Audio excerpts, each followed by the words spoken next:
Bonjour et bienvenue à tous. Si vous pensiez tout savoir sur tout, détrompez-vous, car il y a encore quelques subtilités dans ce monde que vous ignoriez complètement. Installez-vous confortablement, voici 25 infos que vous ne connaissiez pas il y a 5 minutes. Les iguanes peuvent retenir leur respiration pendant 30 minutes. Méfiez-vous de ce petit champion d'apnée, car en plus de son incroyable pouvoir de camouflage, l'animal serait capable de retenir sa respiration pendant une demi-heure. Ceci en stoppant l'écoulement du sang qui va du cœur au poumon, ainsi le sang oxygéné est stocké. C'est à en avoir le souffle coupé. Aujourd'hui, les lunettes de soleil sont un objet indispensable pour le confort visuel. Pourtant, elles sont apparues il y a très longtemps, au temps des Inuits. Ces ancêtres de l'Arctique avaient confectionné les premières lunettes avec du bois, des os et du cuir afin de se protéger du soleil, de la neige et des conditions ardues du pôle Nord. Il faut croire qu'ils avaient déjà du style, nos papis. Si le tigre a un pelage orange, ce n'est pas pour rien.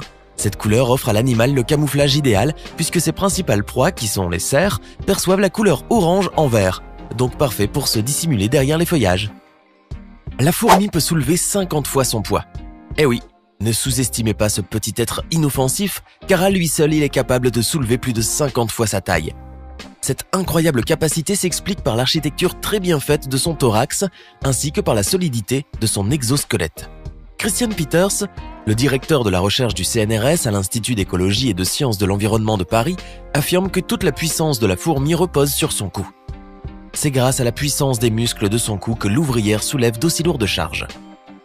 Stop aux idées reçues. Comme chez les femmes, certaines lionnes peuvent également jouir d'une belle crinière comparable à celle des lions.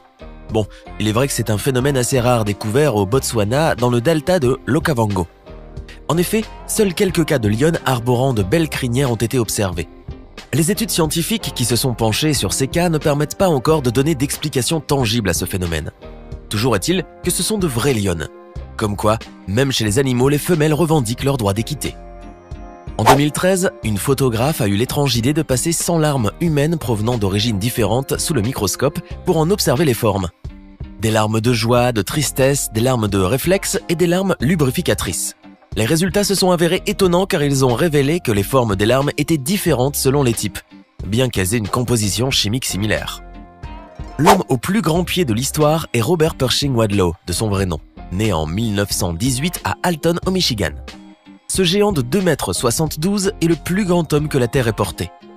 Comme pour la majorité des cas de gigantisme, cette taille de géant s'explique par une hypertrophie de son hypophyse, c'est-à-dire une stimulation démesurée de la production des hormones de croissance.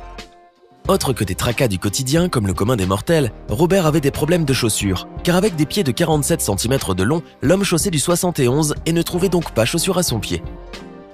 Le cerveau humain utilise autant de puissance qu'une ampoule de 10 watts, ce qui reviendrait à dire que le cerveau consomme 20% de l'énergie produite par notre corps. Près d'un quart des os de votre corps est situé dans vos pieds. Avant de vous mettre à observer vos petits petons pendant 3 quarts d'heure pour voir si c'est vrai, écoutez tout d'abord l'explication. Les 2 pieds humains sont composés de 52 os et le squelette entier de 206. Le calcul est vite fait. À propos d'os, le nouveau-né en dispose plus qu'un adulte.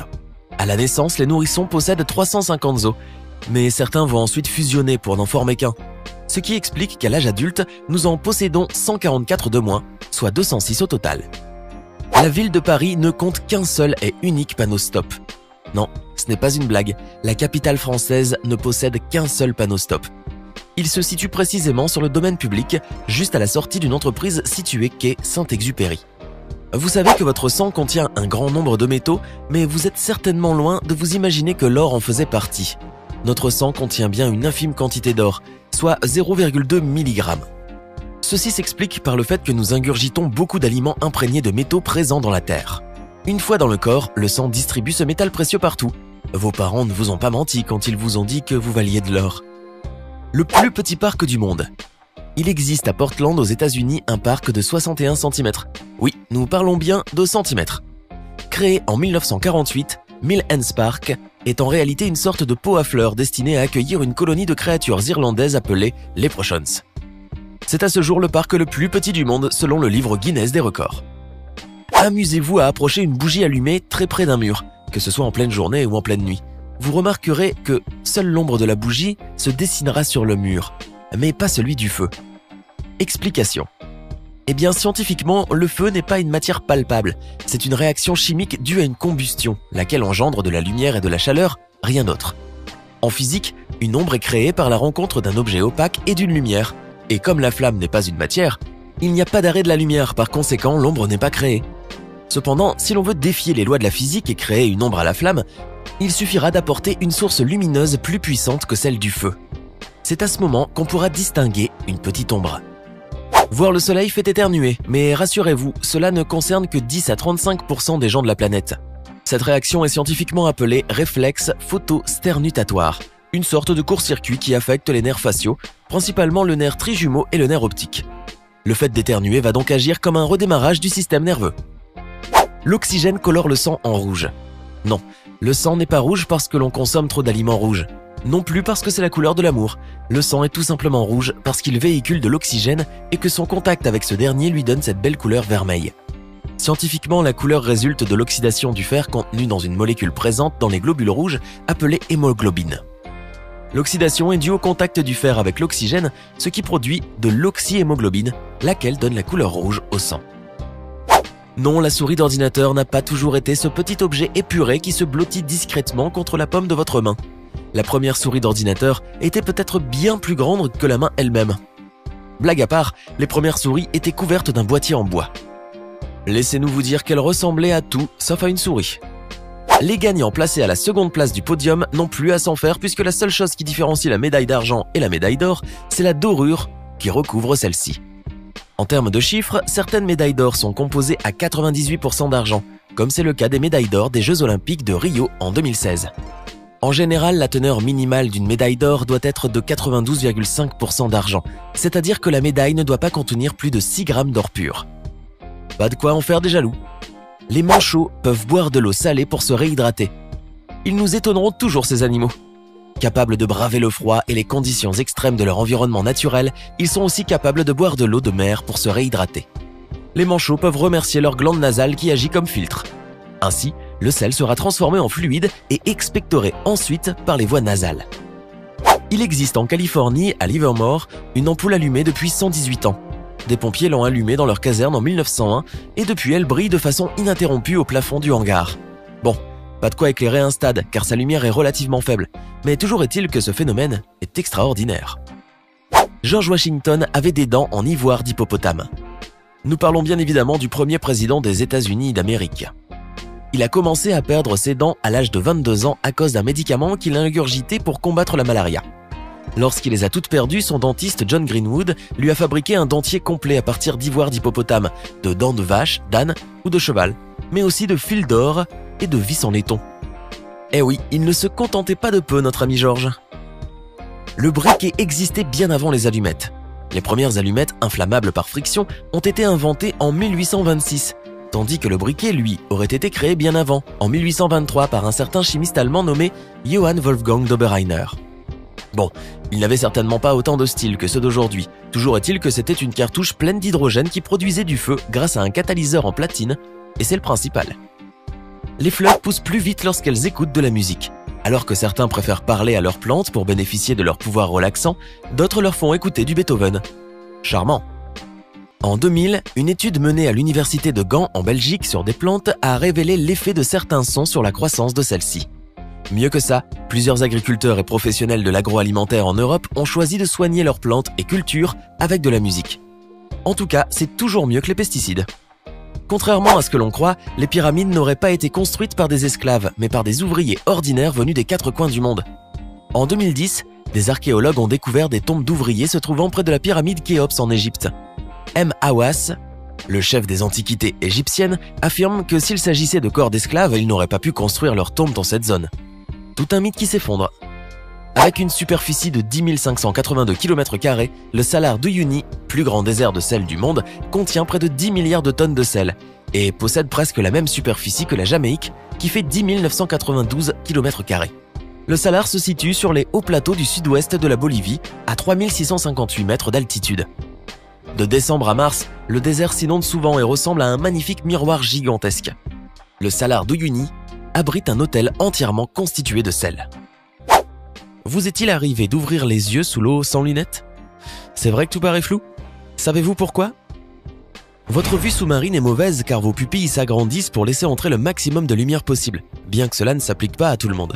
Nous savons aujourd'hui qu'un groupe de pêcheurs de la tribu thaïlandaise Moken peut voir aussi bien sous l'eau qu'en surface. Comment peuvent-ils le faire? Les membres de cette tribu ont développé une faculté inhabituelle. Contrairement au reste de la population, leurs pupilles ne s'agrandissent pas lorsqu'ils ouvrent les yeux sous l'eau. Bien au contraire, elles rétrécissent, ce qui leur permet d'avoir une vue sous-marine incroyable. Vous serez impressionné de savoir que, si vous le désirez, vous pouvez vous aussi développer cette capacité. Il vous suffit de passer beaucoup de temps en restant les yeux ouverts sous l'eau. Avec le temps, vos yeux s'habitueront et s'adapteront pour améliorer votre vue. Le corps humain est étonnant. La culture japonaise est pleine de mystères, mais surtout de fruits super rares. Saviez-vous que cette pastèque noire coûte environ 3000 $? Elle est uniquement cultivée sur une île japonaise qui s'appelle Hokkaido, et son nom officiel est Densuke Black. Les premières pastèques de la récolte sont les plus convoitées, et elles atteignent des prix littéralement exorbitants. Bien que le prix des fruits suivants de la récolte descende à 200 $ environ. Oui, je sais, c'est toujours cher pour une pastèque. La production de cette pastèque varie autour de 10 000 exemplaires chaque année, et parce qu'elles sont si rares, elles coûtent toute une fortune. Le Japon est donc un pays où les melons et les pastèques sont un produit de luxe et sont généralement utilisés comme cadeaux pour les occasions spéciales. Ce qui est étonnant, c'est que leur goût ressemble à celui de n'importe quelle autre pastèque. Vous pouvez en tout cas vous procurer des graines sur internet pour faire pousser vos propres pastèques Densuke Black. Oui, on ne vous promet pas qu'elles vous donneront des fruits, mais vous pouvez toujours essayer. Saviez-vous qu'il existe au Japon un musée où il n'y a absolument aucune œuvre d'art à l'intérieur? Ce musée ne compte pas d'œuvres d'art physiques, mais plutôt d'étonnantes installations digitales faites de son et de lumière. En voici quelques salles.